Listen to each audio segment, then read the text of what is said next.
Welcome, Patrice, to the Legacy Project Oral History of Alumni, Faculty, and Friends.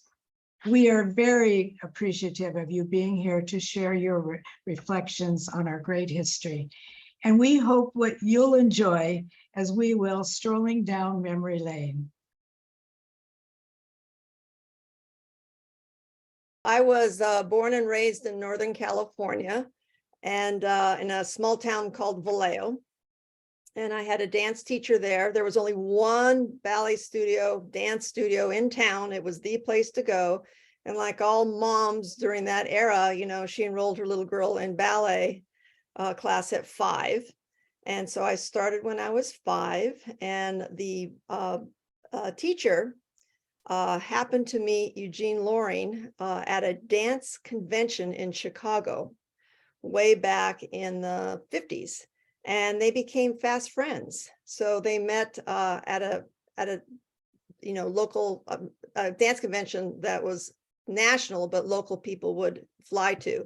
And so that was the affiliation of how I became part of American School of Dance, etc. So from the age of 5 to 10, I exclusively just took ballet in my little town of Vallejo. And then around 10, I would travel to Southern California for 3 months out of the year, the whole summer, and spend the whole summer at American School, living above in the apartments above the studio or above the school.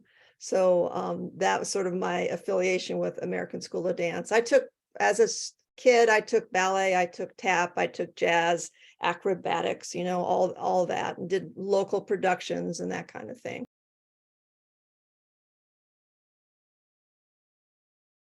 It was wonderful. I mean, it started when I was 10, you know, a small town girl, and went into, you know, was living on Hollywood Boulevard. So one of the junior teachers at my ballet school would chaperone and bring a group of girls down every summer to study. And I was part of that every summer. And we would rent a couple of the apartments above the basement school. And, you know, it was super eye-opening. I mean, I was taking class with Mary Tyler Moore and watching Richard Chamberlain take private class with Mr. Loring. So, I mean, you know, you're brushing shoulders all the time with Hollywood people, you know, and at 10, 11, 12, I mean, that was really eye-opening. So I took, you know, I took 3 to 4 classes a day. It was in the era of Eugene Loring, Paul Gleason, who at that time was co-director. I think Jim was there at that time, Rita, teaching modern. I took classes with Jim, Paul Shipton, oh gosh, Sally Whalen, all these wonderful people. And Don Bradburn, that's when I first met Don, and he and I became fast friends later on in life. And it was just wonderful. It was just being exposed to freestyle for the first time, my first freestyle modern class. So I studied there from 10 to 18 until I graduated from high school. It was great. It was an eye-opener. I think those were formative years where I thought, you know what? I really might want to do this as a profession.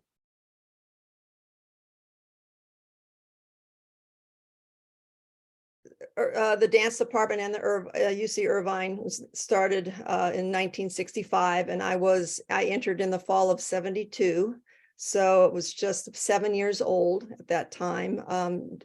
Jim Penrod, Eugene Loring, Jan Plastino, Don Bradburn, who else? Louise Reichland, El Gabriel, Olga Maynard were all, you know, on the staff at that time. And Tudor, Anthony Tudor. So it was great. It was still small. I mean, I always joke that there were more cows on campus than students at that time. It really was open. It was just that main circle of buildings around Aldridge Park, and that was it. There was no, the only store was a small beer joint and a bookstore that was in a portable. That was it. So it was quite different than it is now. And it's been wonderful to go back as a guest artist as I've had many times on Mr. Loring's invitation, and then later on when I staged Billy for the 50th anniversary of the university. How I go back, how much it's changed.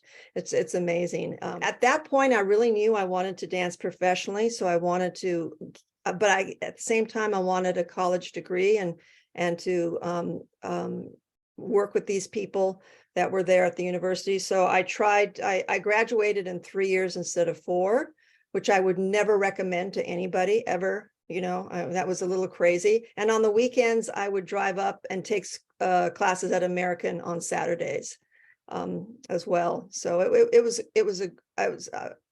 very fond memories of that time at UC Irvine. Barbara Plunk too. Can't forget Barbara Plunk. She was phenomenal. But the performance opportunities, I mean, it was run, what I liked about it, was the whole dance department was run like a conservatory setting. So, I mean, you got a lot of performance experience, even as a freshman and a sophomore. And the performance experience was wonderful. My experience with Anthony Tudor was great. I was selected by him to do 2 of his ballets, and working with him was amazing. So it was a very, very positive experience.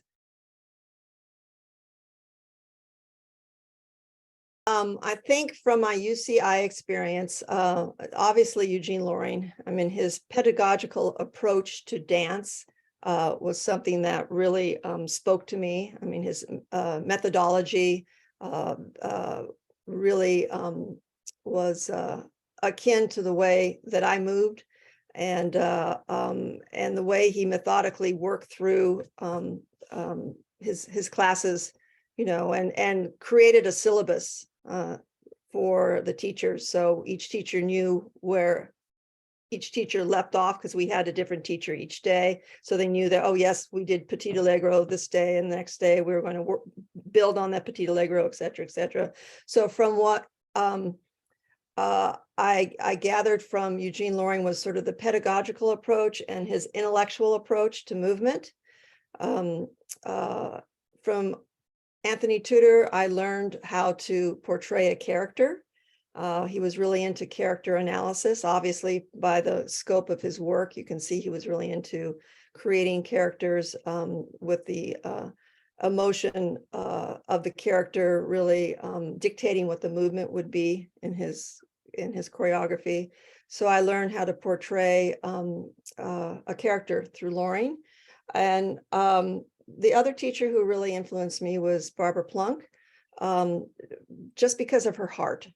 I mean, she was such a giving, wonderful teacher. She gave so much in class, you wanted to give back. So from her, I learned sort of the heart behind the movement. So I think those 3 teachers in particular were very influential. After UC Irvine, can you share with us some highlights of your professional dance career? Right. So after I graduated in June, I started auditioning. I knew at that point I wanted to dance professionally for a while. And I mean, I felt prepared to dance in any style, but ballet was sort of my basis. So I would audition for ballet companies. So I was doing the normal audition rounds. And being from the Bay Area, I had seen Oakland Ballet perform. So I called and said, are you interested? And they said, sure, come, fly up for an audition. So I jumped on, at that time, if you remember, Air California, jumped on an Air California plane. And I was sitting down, and I looked up, and who's on the plane but Eugene Loring? And he looked at me, he says, what are you doing? Are you going home? And I said, well, yes, but I'm actually auditioning for Oakland Ballet. And he said, I'm flying up to audition Oakland Ballet myself in order to see if they would be a right fit for my Ballet Billy the Kid. So the class that I auditioned for was the class he was sitting in auditioning the company. So the artistic director was auditioning me while Eugene Loring was auditioning the company. Well, after the class, the artistic director of Oakland Ballet, Ron Guidi, told me, he says, listen, I got to be honest with you. I was so nervous sitting next to the renowned Eugene Loring. I didn't look at you once. He said, can you come back for my afternoon class? I'll look at you then. He says, I'm just beside myself. I'm so nervous. I was so worried that he wouldn't like my company. And, so I came back that afternoon, and he watched me in class. He says, I'd like to take you into the company. I have a contract available. And so that's how that started. And then Eugene Loring said, this is the right company. I want to work with this company. And he staged Billy the Kid on the company. So I was with Oakland Ballet for 7 years. I ended up being the rehearsal assistant for Eugene Loring for the 4 ballets he staged on Oakland Ballet. He staged Billy the Kid. He staged Tender Land, which is based on an Aaron Copland operetta. He choreographed that ballet as a gift to me, which was wonderful. And he told me that this is my gift to you, cast me as the lead. Then he choreographed a work called Time Unto Time to Bartok music, which was wonderful. And then he restaged his sister's ballet, which was originally staged on San Diego Ballet.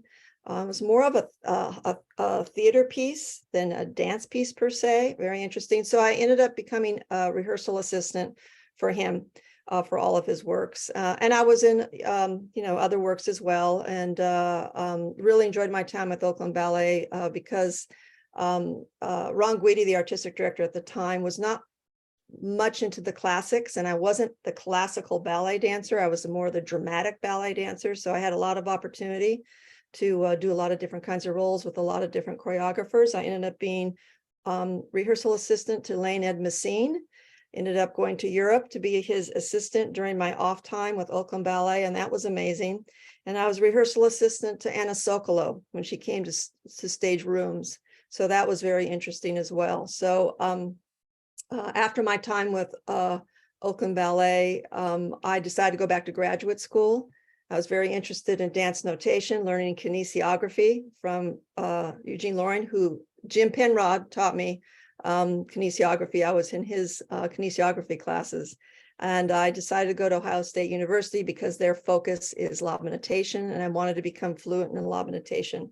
So after my dance career, professional dance career, I went to Ohio State to get my graduate degree in dance, not knowing really what I wanted to do with that afterwards, but I knew I wanted a graduate degree in dance. And then after that, at Ohio State, I became exposed to the Pilates technique, really loved it. Came back to the Bay Area, and the orthopedic surgeon who was the head physician for the Oakland Ballet at that time needed a research assistant to help him with a project he was doing with Jane Fonda. It was during that whole time of the 80s aerobic Feel the Burn, Jane Fonda kind of era. So I started working with at the Center for Sports Medicine at St. Francis Memorial Hospital in San Francisco. I started working as a research assistant for Dr. Jim Garrick and Jane Fonda, researching aerobic injuries and why and how they happen. And then Jim Garrick became interested in Pilates. He knew that I had background in Pilates from Ohio State University. So I went and was certified as a Pilates instructor and opened up the first dance medicine division, Center for Sports Medicine at St. Francis Memorial Hospital, Pilates Center, to rehabilitate injured dancers, gymnasts, ice skaters specifically. And it was the very first time that Pilates was in a clinical setting. So it was sort of a frontier that I forged into, trying to take the Pilates work and mesh it with the clinical settings of an orthopedic surgeon facility, as well as a physical therapy, traditional physical therapy situation.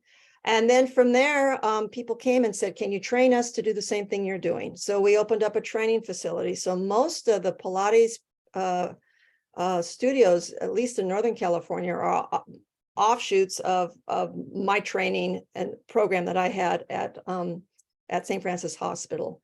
And so it's been really interesting to see that, I mean, no one knew Pilates in Northern California at all before I started the program. And now, I mean, you see reformers being sold on QVC. It's quite interesting. So that's sort of where my dance career led me, from one thing to another to another.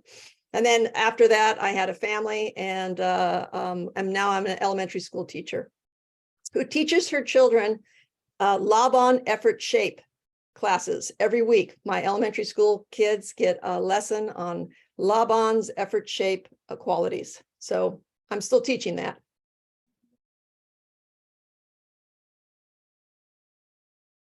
During my time at Oakland Ballet, I became Lorraine's rehearsal assistant. So it just seems sort of a natural development that once when he started thinking about who's going to carry on my legacy, that I would pop up in his head. So he had built a beautiful home in Accord, New York, and was going to retire there. He retired from UC Irvine the same year I retired from Oakland Ballet, which was in 1981. So actually, he moved to New York in the spring of 81, and I moved to Ohio in the spring of 81, getting ready to enter graduate school. And he moved to his brand new home that he had designed in New York. And the idea was his next project was going to be staging Billy the Kid on Louisville Ballet in Louisville, Kentucky. And that was in 1982, 83. And so I was doing my graduate work, and he developed brain cancer. And so he gave me a call, and he says, is there any way that you can put your graduate studies on hold for 2 months? And, I was in Ohio, and Kentucky's just, Louisville was just like a 5-hour drive away. Can you put your graduate program on hold for 2 months and go down and stage Billy the Kid? Which, I mean, I've been the rehearsal assistant before, but I've never staged the whole work. I said, I really don't know. So I talked to the chair of the department at the time, and she said, absolutely, we'll make it work. You're carrying the Ohio State University name with you. Go stage the ballet. We'll figure it out. So I took a 2-month hiatus from my graduate studies and packed up my bags, and down to Ohio I went. Down to Kentucky I went and staged my very first staging of Billy the Kid on Louisville Ballet. We performed it. It was a great success. It was the company was very similar in culture to Oakland Ballet. So it was a great fit, and I felt comfortable working with the company. The artistic director had sort of the same sensibilities as the artistic director of Oakland Ballet at the time. And so it was a great success, and it stayed in their rep for over 10 years. And in the contract, I have to go back every 2 years to if they want their Billy the Kid contract renewed, I go back every 2 years to review the ballet for another 2 years. And so we renewed it 5 times because it was a 10-year. It was in their rep actively for 10 years, which was amazing. Unfortunately, Mr. Loring passed away in the summer of 83. And it was already stated at that point in his will that I would be taking over his artistic estate at that time. So I did write a list down because I wanted to make sure all the ballets. Now I was at that time in graduate school. Came back. I was working on getting the dance medicine division at St. Francis Memorial Hospital up and running. So I needed help.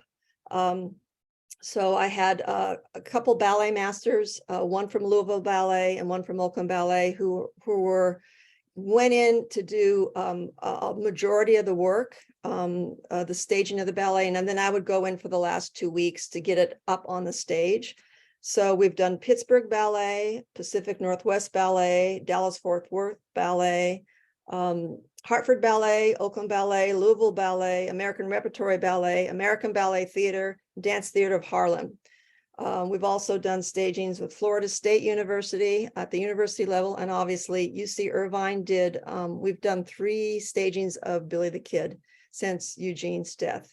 So it's a huge responsibility because I cannot put any of my own ideas or any of my own input or any of my own aesthetic valuing into what I do, because that's not my job. My job is to stage that work exactly as Mr. Loring would have staged it, making adjustments obviously for particular dancers' needs, which Eugene would also do.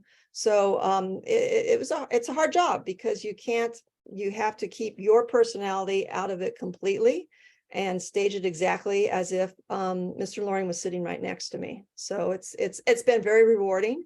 I also staged the work in Italy at Danza Maggio, which was the dance company affiliated with the Florence Opera Company. Carol Armitage was the artistic director at the time. She loved the work, she wanted it. And the Italians loved the work. They absolutely loved the ballet. It's like Italian, spaghetti westerns kind of thing. They absolutely loved it. We opened up ABT. Kevin McKenzie, who was the artistic director of ABT at the time, called me and he says, I would really like to open Billy in Paris. And then we'd come back to New York and open it in New York. So I flew to Paris and we opened that ballet in Paris, which was a really interesting experience. Parisians were not as enthralled with the work as the Italians were. They found it a bit dated. So it was sort of mixed reviews with that. It is considered at this point more of a historical piece.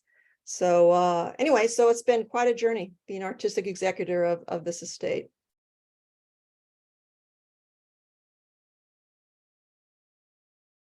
The course offerings and the courses that an undergraduate dance major had to take were quite varied, which was great. And we were exposed to music for dancers. We were exposed to history of dance with Olga Maynor. We were exposed to a notation system. That exposure to kinesiography, which was Eugene Loring's notation system, really led me on, and it influenced me to move into a particular field of graduate work, because that was my emphasis. I wanted to become highly fluent in that notation system. So that exposure, you see Irvine giving you that full exposure as a dancer, exposing you to a lot of things, rather than, some dance departments at that time were like all ballet or all modern. It was really nice that Irvine, you were exposed to everything. So being exposed to that notation system allowed me to move into an area of my next step, which was Ohio State University Lob Notation. And then through Ohio State University, I was exposed to Pilates, which brought me into the whole becoming a rehabilitation therapist for professional dancers through the Pilates technique. So I think Irvine has opened up a lot of doors for me, unbeknownst to me at that time. It led me, like a thread, and it followed me through my whole career as a thread, watching these great teachers. Watching all these teachers helped me to become a better teacher. I mean, as Oakland Ballet member, I taught all the way, itty bitties at the Oakland Ballet Academy all the way up. I would teach company class. I do a lot of lectures and master classes at that time. And now I'm a teacher of, I teach in the profoundly gifted department. I teach profoundly gifted students for the last 20 years. So I think seeing those great instructors at 18 years of age really influenced me as well into what I do today, for sure.